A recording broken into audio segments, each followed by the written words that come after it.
हम लोग जो इसके पिछले लेक्चर में बात कर रहे थे डिस्टेंस के बारे में, छोटू लाइव दे रहे थे, लेकिन नेटवर्क प्रॉब्लम होने के कारण जो है इसलिए हम सोच रहे हैं जहाँ तक खींचा गया था उसके आगे हम लोग बात कर लेते हैं, है कि नहीं। तो कुछ जो है हम लोग डिस्टेंस के बारे में देख रहे थे, तो डिस्टेंस के बारे में ये बताया गया था कि डिस्टेंस को हम लोग रिप्रेजेंट करते हैं एस से जनरली। फिर उसके बाद ऐसा यूनिट मीटर होता है। फिर डिस्टेंस हमेशा पॉजिटिव होता है, निगेटिव नहीं होता। फिर डिस्टेंस जो है हमेशा स्केलर क्वांटिटी उस क्वांटिटी को कहते हैं जिसके पास सिर्फ मैग्नीट्यूड हो, डायरेक्शन नहीं हो। मैग्नीट्यूड रहेगा तो स्केलर कहेंगे, मैग्नीट्यूड प्लस डायरेक्शन रहेगा तो वेक्टर कहेंगे। बात समझ में आ रहा है। फिर जब वहाँ स्केलर और वेक्टर पढ़ाया जाएगा तो आप वहाँ और अलग से लॉजिक दिया जाएगा। बात समझ में आ रहा है। तब वहाँ महसूस होगा, आप लोग को भी एग्जाम्पल पता चलेगा कि कौन स्केलर है कौन वेक्टर है। ट्रायंगल्स लॉ ये सब के बारे में पढ़ाया जाएगा तो वहाँ और ज़्यादा महसूस होगा छोटू। तो इस पर हम लोग बात कर लिए। फिर डिस्टेंस के बारे में ये देखें कि 3 मीटर 4 मीटर तो टोटल डिस्टेंस कितना होगा 7 मीटर। फिर इस बॉडी पर ए से बी तक जाने में कितना ट्रैवल किया, बी से ए से बी तक जाने में 4 मीटर, बी से सी तक 3 मीटर, सी से डी तक 5 मीटर और फिर डी से ई तक 6 मीटर। तो बोलेगा ए से ई तक जाने में कितना लगा। आप टोटल को जोड़ दीजिए, है कि नहीं। फिर बताएं एक सर्कमफ्रेंस के सेंटर पर, मतलब एक सर्कल जब घूमता है तो उसके कितना डिस्टेंस 2 पाई के आर के बराबर हो। एक जो सर्कल है पूरा रोटेशन करता है तो किसके बराबर हो, 2 पाई आर के बराबर हो। इसका जितना सर्कमफ्रेंस होगा उतना ही डिस्टेंस ट्रेवल ही करेगा। बात समझ में आ रहा। अगर यही सर्कल 2 बार घूमता है तो कितना होगा, यही सर्कल 2 बार घूमता है तो कितना होगा 4 पाई आर। बात समझ में आ रहा है। तो इस अनुसार से आप बोल सकते हैं। डिस्टेंस को अच्छा से समझ में आया होगा छोटू, कोई दिक्कत नहीं होगा। और भी हम लोग विशेष बात करने जा रहे हैं, इसके आगे ध्यान दीजिएगा।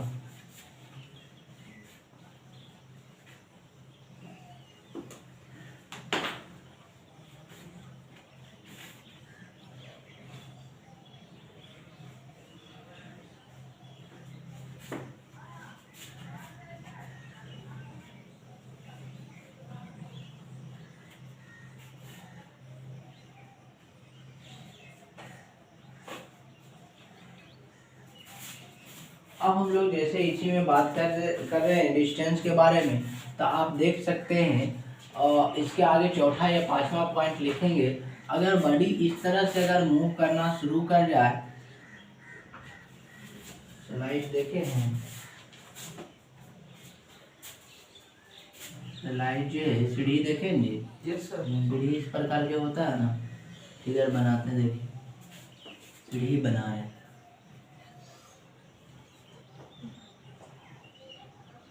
ऐसे नहीं होता, सीढ़ी जो है कुछ इस टाइप से होता है, उल्टा बना है।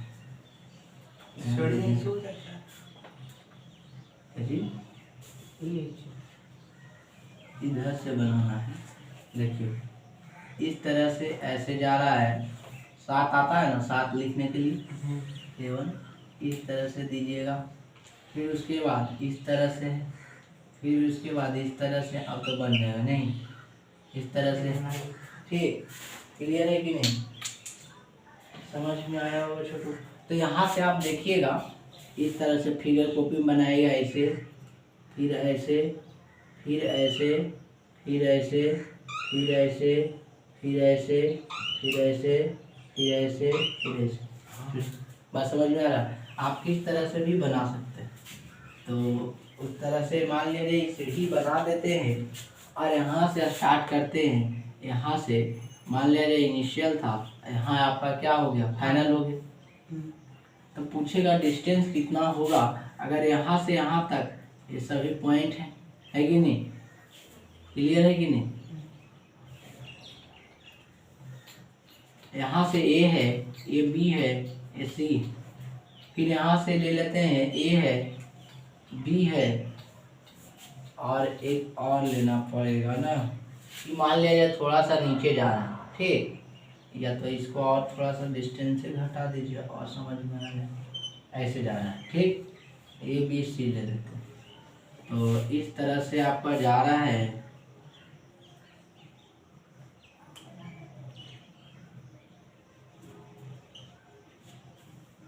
क्लियर है, ये आपका क्या है, फाइनल पॉइंट। बातें समझ में आए। ये आपका जो है इनिशियल पॉइंट है, और यहाँ से यहाँ फाइनल पॉइंट। तब बात किया जाए कि इसका डिस्टेंस कितना होगा। फाइंड डिस्टेंस, डिस्टेंस निकाल के बताइए। Find the distance, find distance निकालिए डायरेक्ट। फाइंड डिस्टेंस, दूरी निकाल के बताइए कितना होगा। फाइंड डिस्टेंस, फाइंड डिस्टेंस यानी दूरी बताइए कितना होगा।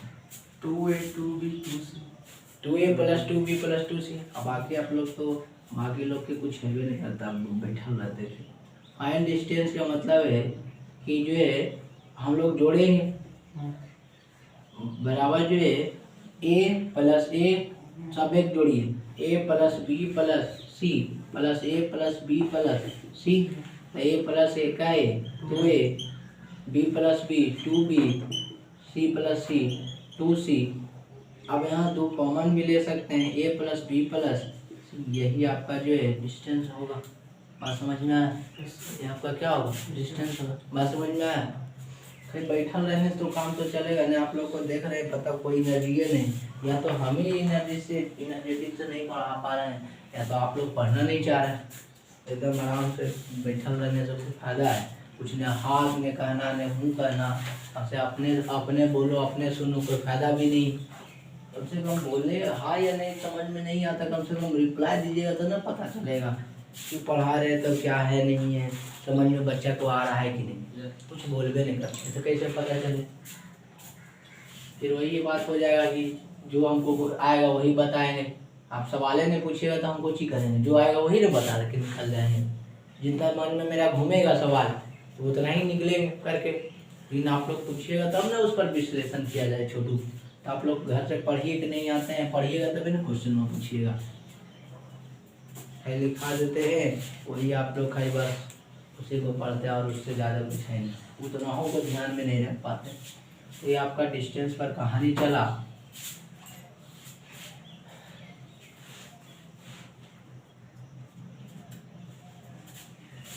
यदि और बात किया जाए ध्यान दीजिएगा, ये सब सभी आपका एग्जाम्पल्स हैं। डिस्टेंस का बात समझ में आ रहा है? सभी एग्जाम्पल है, देख सकते हैं कैसे कैसे क्वेश्चन निराइज होता है। अगर बात किया जाए इस तरह से, मान लिया जाए यहाँ से एक लाइन है और यहाँ से इनिशियल पॉइंट, यहाँ से सेमी सर्कल बना दिया जाए। ये इनिशियल पॉइंट है, ये आपका फाइनल पॉइंट है। ये इनिशियल ए है और ये बी। अगर इस तरह से जा रहा है तो आप इसका डिस्टेंस के बारे में क्या कहना चाहते हैं? डिस्टेंस के बारे में पाई है, पाई आर, क्योंकि टोटल जो है 2 पाई आर होता है, तो आधा कितना होगा? पाई आर होगा। यानी यहाँ से हम लोग डिस्टेंस की बात करते हैं, डिस्टेंस बराबर पाई आर होगा। क्योंकि अगर पूरा घूमता था, ये पूरा सर्कल घूमा तो 2 पाई आर, तो आधा घूमेगा तो पाई आर, अब फिर पूरा घूम गया प्लस पाई आर, तो pi R + pi R 2 pi R, यानी आधा घूमेगा तो कितना? पाई आर बनाए। क्लियर है कि नहीं? यस। तो ये सब को थोड़ा सा ध्यान में रखिएगा, इस तरह से क्वेश्चन राइजेज होते हैं। बात समझ में आ रहा? और विशेष बात जो है, ये सब एग्जाम्पल लिख लीजिएगा। अब इन्हीं से पूछा जाए कि अगर एक बॉल को h हाइट से फेंका जाए, या जो है m हाइट से, कुछ भी ले सकते हो, तो वेरिएबल बस समझने के लिए लिया जा रहा है।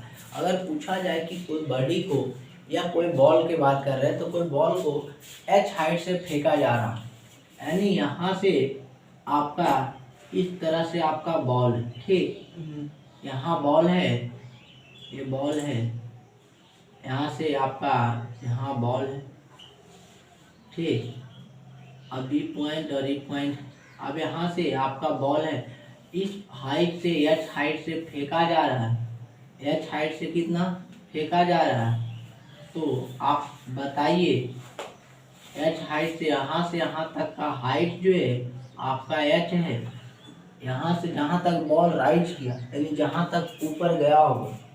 अब बॉल को फेंकेंगे तो एक समय तो होगा कि बॉल यहाँ तक पहुँच पाया होगा, उससे ज़्यादा नहीं पहुँच पाया होगा, कुछ तो हाइट होगा कि कुछ नहीं हाइट होगा। उसके बाद फिर वापस लौटना शुरू कर दिया होगा।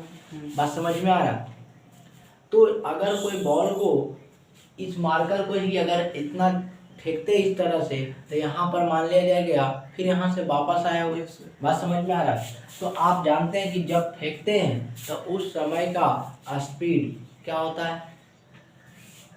स्पीड क्या होता है? डिक्रीज होता है कि इंक्रीज करता है? बॉल जाने से आपका जैसे है, बॉल को ऐसे फेंक दिया, ऊपर जा रहा है, तो उसका स्पीड बढ़ रहा है कि उस समय घट रहा है? ऊपर जब जाए समय जब जाएगा तो आपका स्पीड धीरे धीरे घटता है। सब यहाँ जितना है सब उल्टे जानते हैं, क्या कीजिएगा? जैसे जैसे ऊपर जाता है स्पीड, और वैसे वैसे बॉल जैसे ऊपर जा रहा है तो स्पीड क्या होगा? घटेगा। फिर जब वापस आना शुरू होगा तो स्पीड क्या होगा? बढ़ना शुरू हो जाएगा। बात समझ में आ रहा है? इस बात को थोड़ा सा ध्यान में रखिएगा। फिजिक्स समझ रहे हैं? फिजिक्स का ऐसा ही कहानी चलता है, समझे? तो फिजिक्स को समझना है तो थोड़ा सा ध्यान दीजिएगा।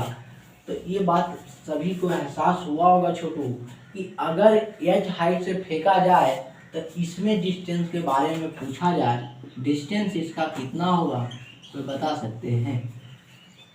इसका डिस्टेंस कितना होगा बताइए। अब तो न्यूमेरिकल पढ़ा रहे हैं, आप भी देख रहे हैं न्यूमेरिकल, एक टाइप का क्या है, न्यूमेरिकल ही है।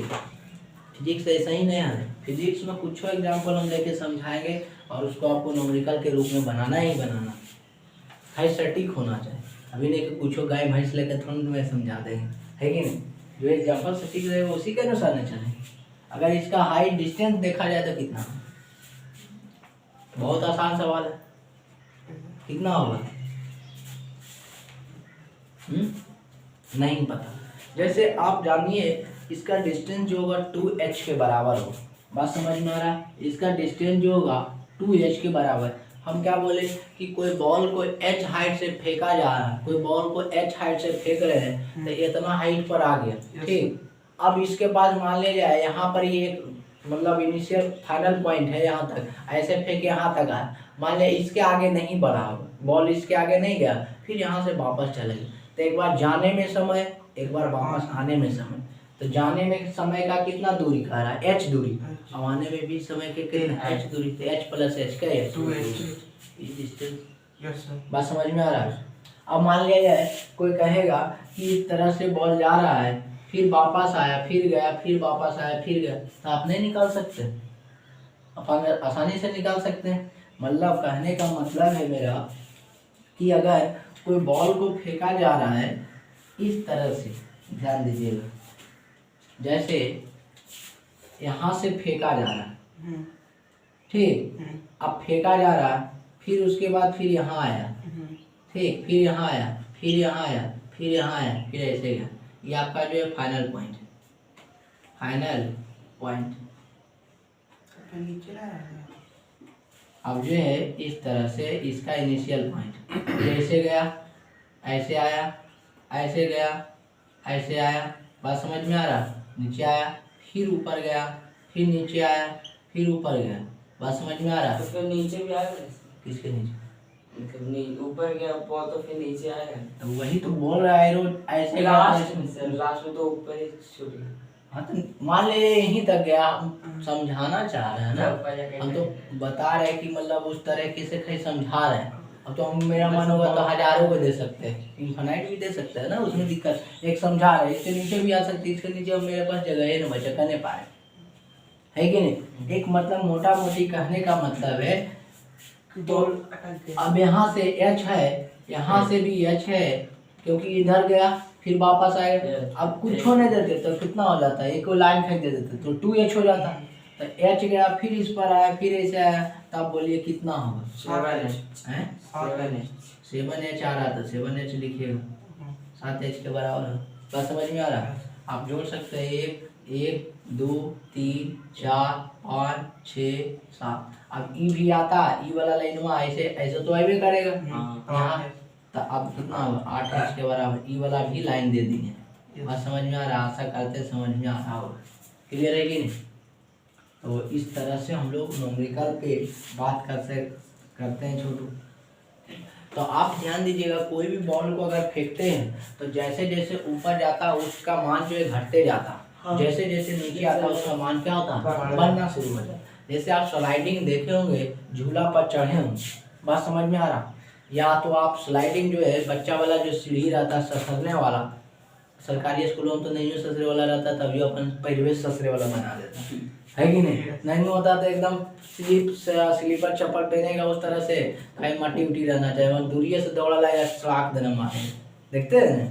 तो उस तरीके से मान लिया जाए कोई स्लाइडिंग है बना हुआ है, झूला है उस तरह से जो स्लाइडिंग वाला है बच्चा के लिए, तो देखते हैं इन्हें से चढ़ेगा तो एकदम पूरा जितना एनर्जी है पूरा लगा के चलेगा, अरे उधर उतरने करेगा तो आराम से बैठ जाएगा, आराम से स्लाइड हो गया। बस समझ में आ रहा? तो यही कहानी यहाँ भी रहता, बात समझ में आ रहा? या आप एक बॉल को लुढ़का दीजिए, ठीक, एक बॉल को लुढ़का दीजिए, इंक्लाइंट प्लेन किसको कहते हैं वो सब बताया जाएगा, विशेष आगे बात करेंगे कि जो सरफेस जो है इस तरह से रहता है। इंक्लाइंट सरफेस का मतलब एक जगह से बॉल आप छोड़िएगा तो वो अपने जा दूसरी जगह पर पहुँच जाएगा। इंक्लाइंट सरफेस मतलब ढुलाव वाला सरफेस, ढुलने वाला रास्ता, नॉर्मल भाषा देहाती भाषा में समझते हैं तो एकदम पूरा ढुलने वाला रास्ता है कि नहीं, ढुलाव एरिया समझते हैं ना। अब मान लीजिए एक ऊंचा एरिया एक ढुलाव एरिया है, तो ऊंचा एरिया से आप बॉल को छोड़ दीजिए वो अपने ढुल जाएगा, उसी को इंक्लाइंट प्लेन है।